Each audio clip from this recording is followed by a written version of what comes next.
Only 4 Sundays left in the regular season for the Sacramento Kings, who are still playing like every game is a playoff game. But after losing 3 straight on the road, the Kings have gone 3-9 in their last 12 games. They're desperately needing a win today as they open up a 4-game homestand. The Kings taking on the Bulls, who have been eliminated from playoff contention with only 19 wins on the season. The Kings don't have that E next to their name in the standings yet, so every win matters. De'Aaron Fox finishing with 17 points in this one. Zach LaVine leading the Bulls in scoring with 18. The Kings took control of this game early going, and it was an early matchup for the Kings, who led by as many as 37 points in this one on St. Patrick's Day. The Kings were led by rookie Marvin Bagley III as De'Aaron Fox slams it down with authority. 21 points in 21 minutes for the rookie, who is playing in his 3rd game back from injury. He missed about 5 games with the Kings with a left knee bone bruise, but the Kings get back in the win column with a 129-102 win over the Chicago Bulls. We came out with a lot of energy tonight, and we had to get this one. This was a must-win for us. After a tough road trip, a long flight home, so we had to lock in and do whatever we could to win. We just playing hard. If we're playing like this, and if we're winning games, everybody gets in. It doesn't really matter. So I'm just trying to have fun and enjoy this whole time with this group of guys that we have.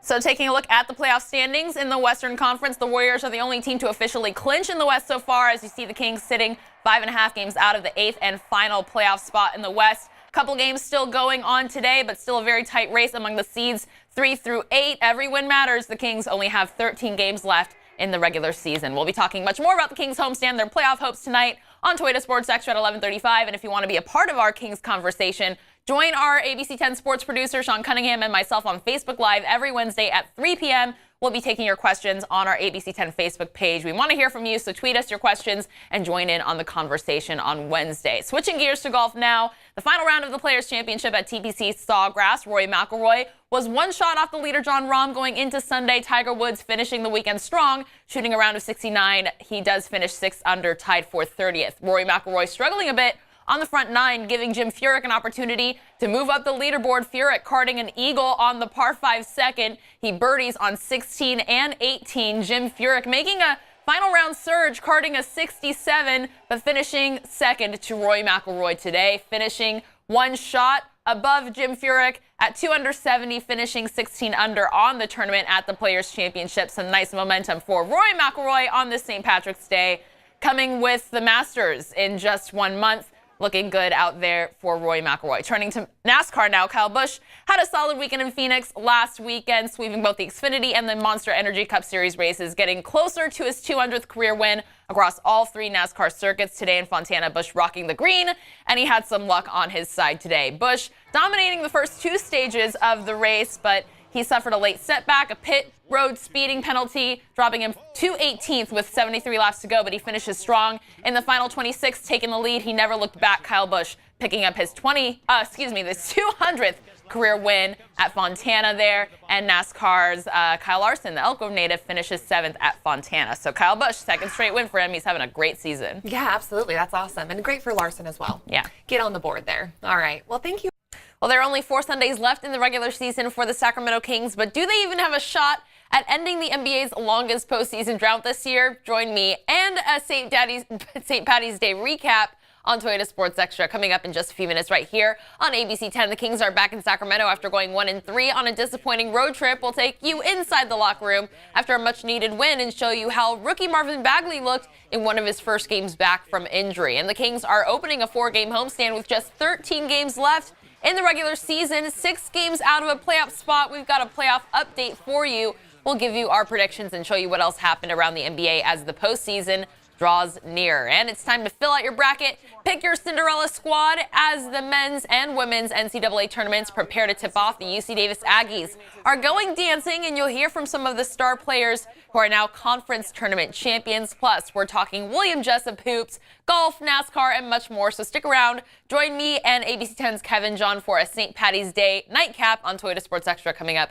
right after this. Madison? All right. Thank you so much, Lina. Looking forward to it. We all got our green on, too, so it's a lucky night. We do. No one's getting pinched. No. All right. You're watching Toyota Sports Extra.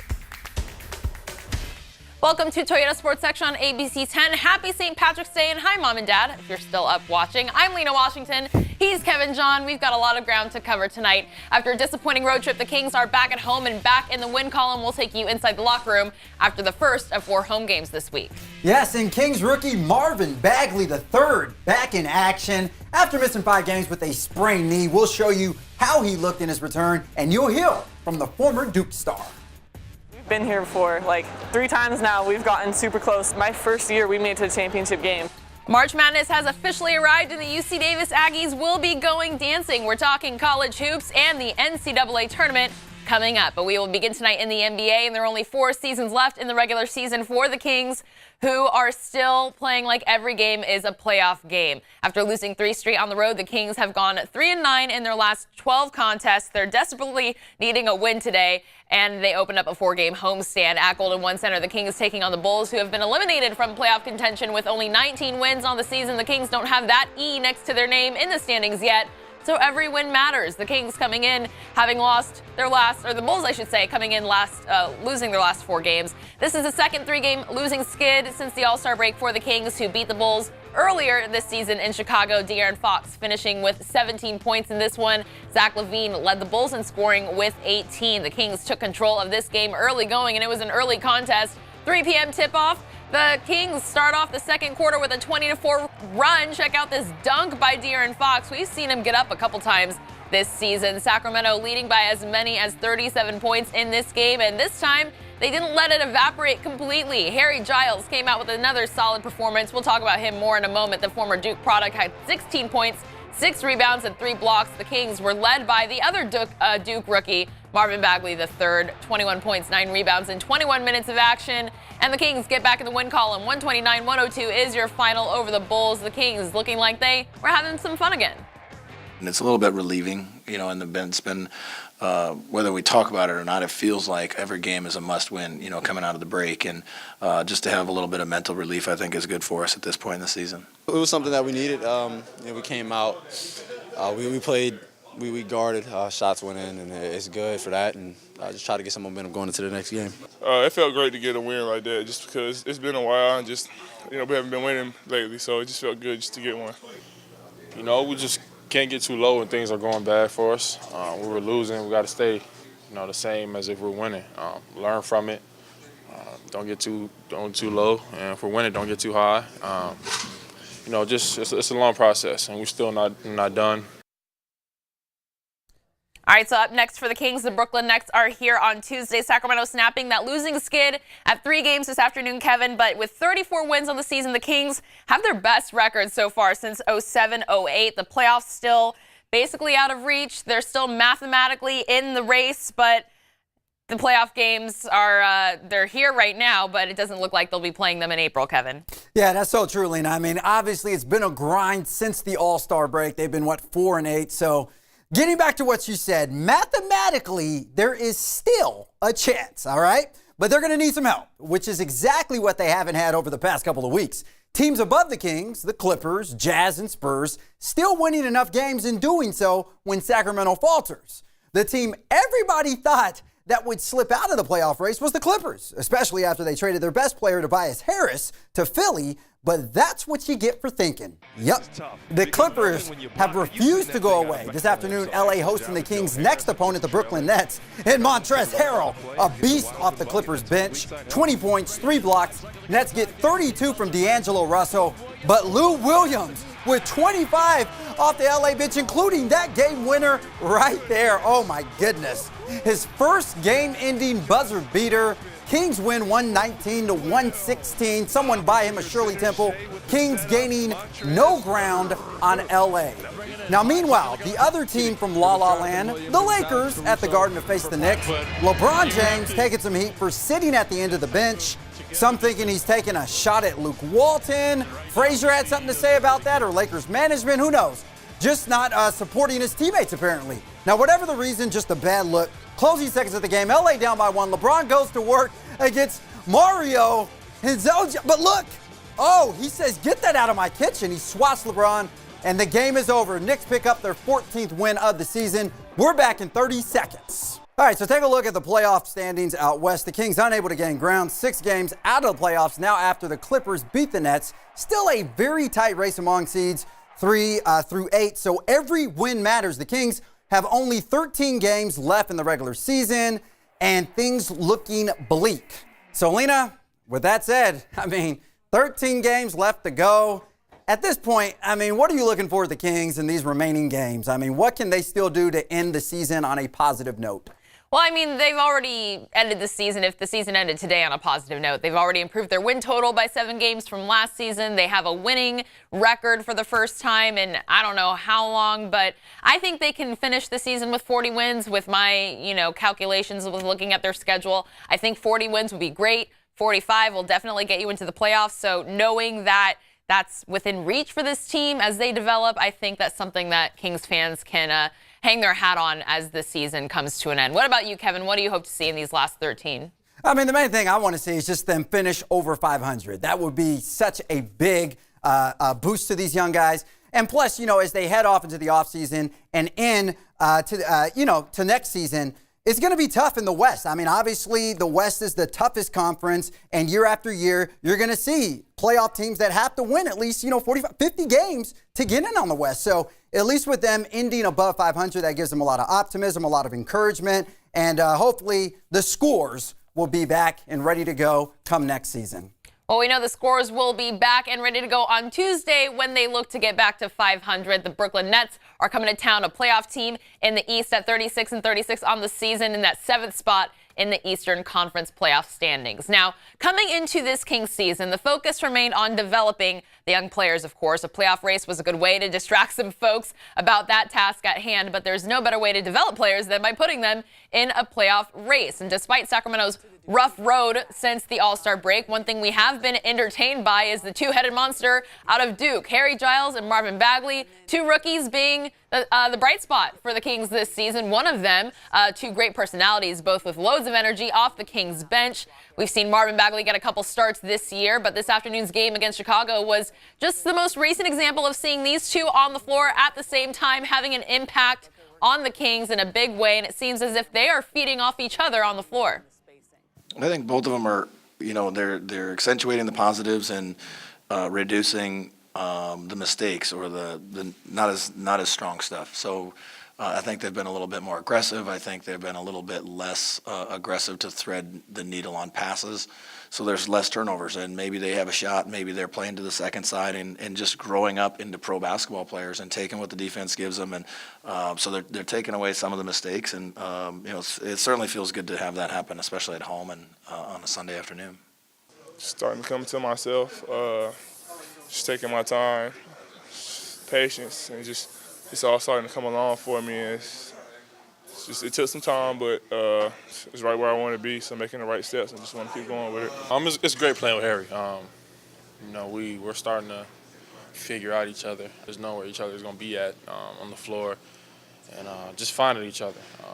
There are a lot of times that Harry could have went up and scored a basket, but he decided to pass, and there was times where I could have had a bucket to score, but I see Harry and just return the favor. So we're just playing off of each other and just having fun with it at the same time.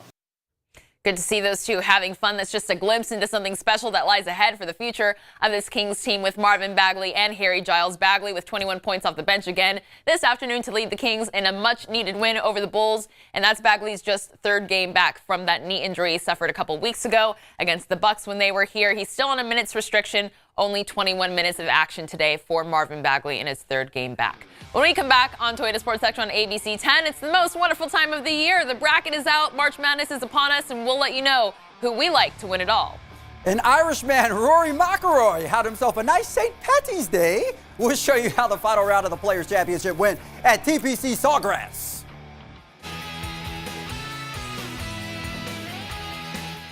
This week's Toyota Top Play goes to the Greek freak, Giannis Antetokounmpo. How was that, Sean? He dropped 52 points on Philly tonight, a career high for Giannis, who added 16 rebounds in a losing effort for the Bucks. But the Greek freak's 50-point performance is our Toyota Top Play. Toyota is #1 MPG safety and value. Toyota.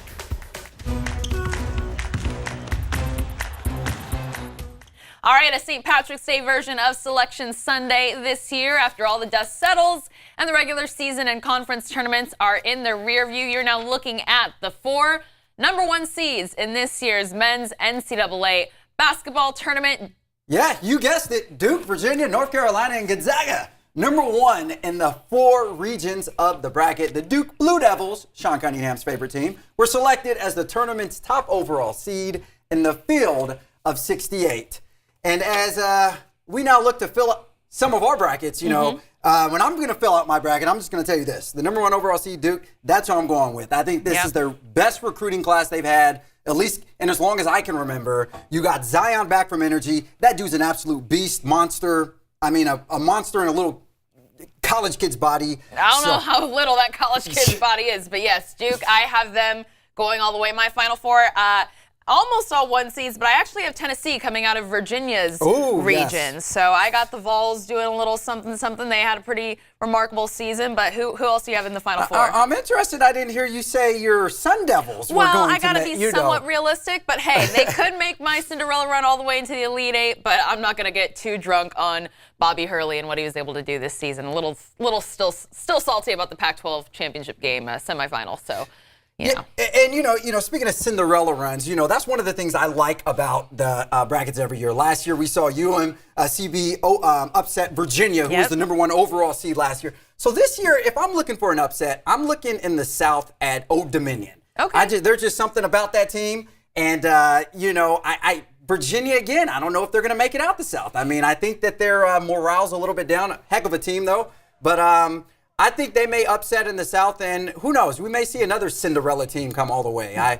But you still think Duke's going to win it all? Oh, yes. I mean, all right. Well, there you go. We both got Duke, Zion Williamson, hopefully a future Phoenix Sun, but we will see how things shake out in the NCAA tournament. Final Four coming to Minneapolis, Minnesota this year. All right, switching gears to golf, the final round of the Players' Championship at TPC Sawgrass. Rory McIlroy, 1 shot off the leader, Jon Rahm, going into Sunday. Tiger Woods finishing the weekend strong, shooting a round of 69, finishing 6 under and tied for 30th. Yeah, McIlroy struggled a bit on the front 9, giving Jim Furyk an opportunity to move up the leaderboard. Now, Furyk cards an eagle on the par 4 second, birdies on 16 and 18. Jim Furyk making a final round surge, carding a 67, but finishing second to Rory McIlroy, who finishes with a 1-shot lead after shooting 2 under 70, finishing 16 under on the tournament. Now, some nice momentum for McIlroy with the Masters coming up in just 1 month. I'm so pleased that this good run of golf has culminated in getting a win early in the season, but it's not just a win early in the season. It's a massive win. It's a win that, you know, it's a tournament that I've never won before on a golf course that I've had mixed results on. So, you know, I feel like I'm going to take even more from that. All right, turning to NASCAR now. Kyle Busch had a solid weekend in Phoenix with the sweep of the Monster Energy Cup Series and Xfinity Series races, getting closer to his 200th career win.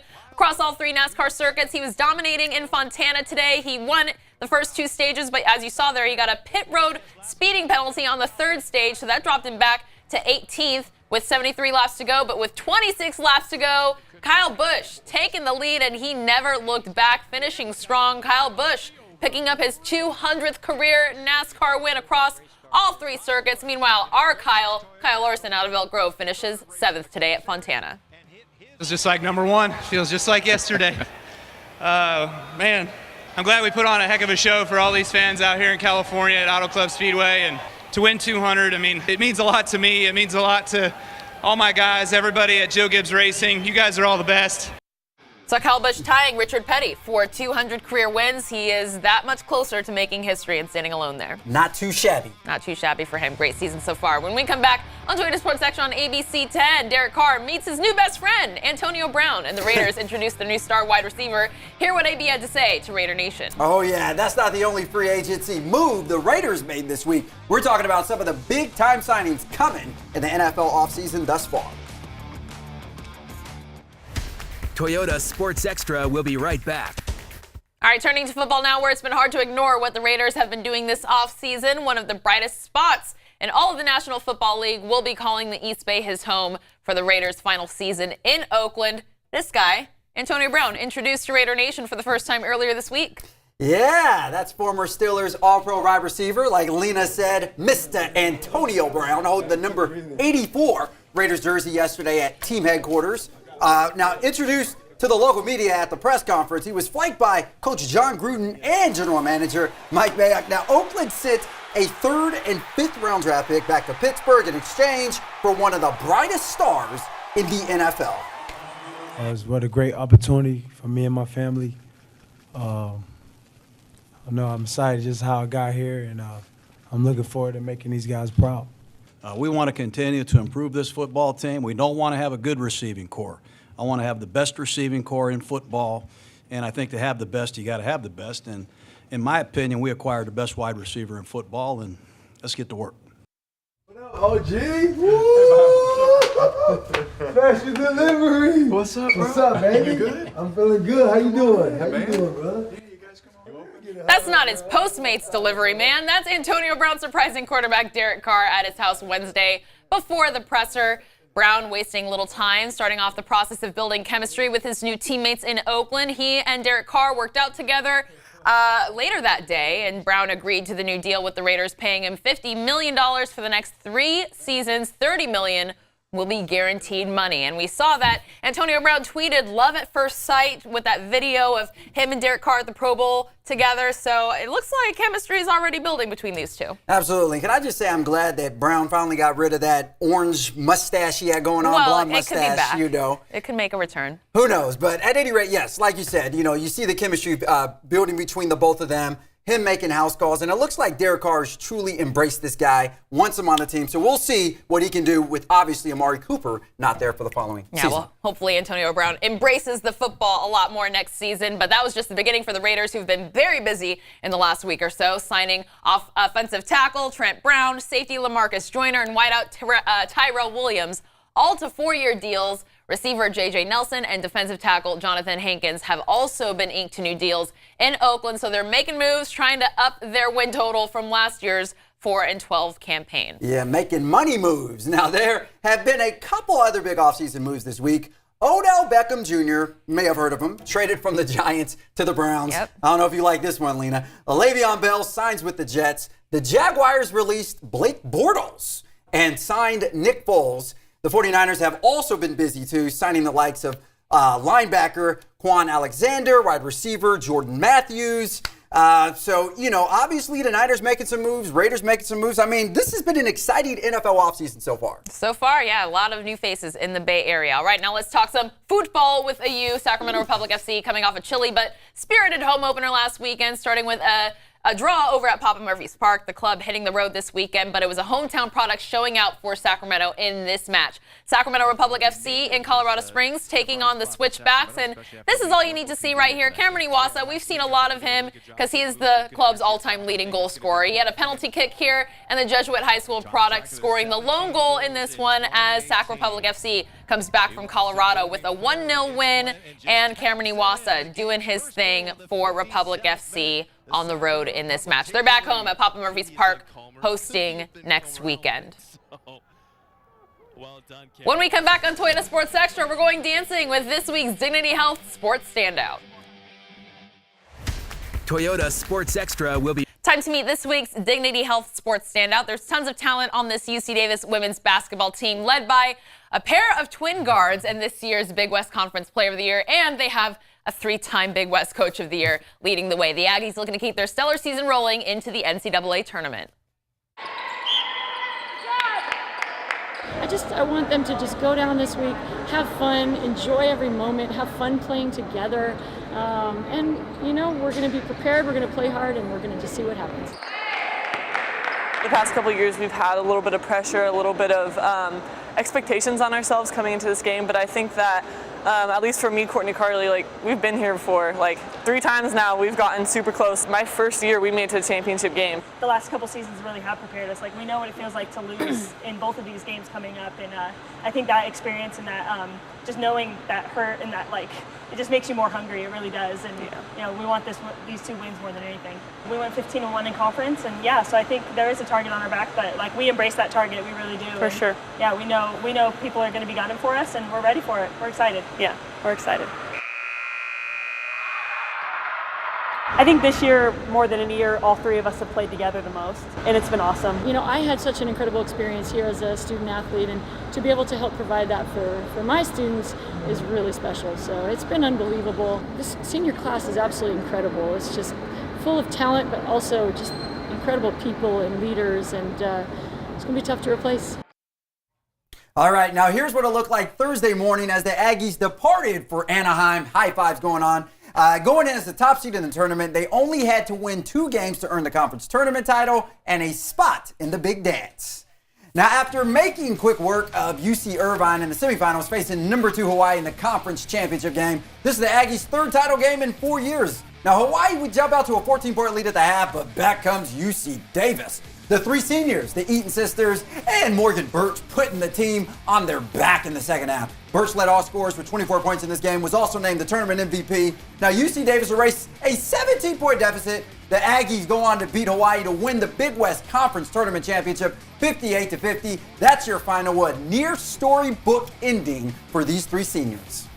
It's the most amazing feeling in the world. I knew we were going to do it. I didn't even care about the score in the first half. I just knew we could do it, and it's just the belief that we have in each other and ourselves, and wow, it was amazing. Indescribable. UC Davis women returning to campus this afternoon. They'll find out who they face in the NCAA tournament tomorrow at 4 p.m. on ESPN during the women's selection show. Oh, yeah, and while we're talking of teams going dancing, the William Jessup men's basketball team is Kansas City bound as they have been selected to play in the NAIA National Basketball Championships, and well-deserved. The Warriors are currently having their best season in program history. I had a chance to catch up with them this afternoon, and if you thought they were heading to Kansas City just for some barbecue, well, that's not necessarily the case. And this team, every single person clicks with each other. It's very hard to find one of those teams, you know. There's very few teams I've ever liked every teammate, and this is the only team I've actually liked. I love every single teammate. We're just a special group of players. Like, I don't know what it is. This group of guys is a special group, very resilient and tough-minded. So what's the inspiration behind their success this year? That guy right there. You can't see it because the rim's in the way, but number 0, that's the secret sauce. Number 0 happens to be the jersey number of Kevin McLemore, younger brother of former Kings player Ben McLemore. Sadly, Kevin passed away. You can find the rest of that full feature on our website, abc10.com. That's all the time we got. Happy St. Paddy's Day. Luck of the Irish. Do the dance, Lina. I'm good. That's all we got.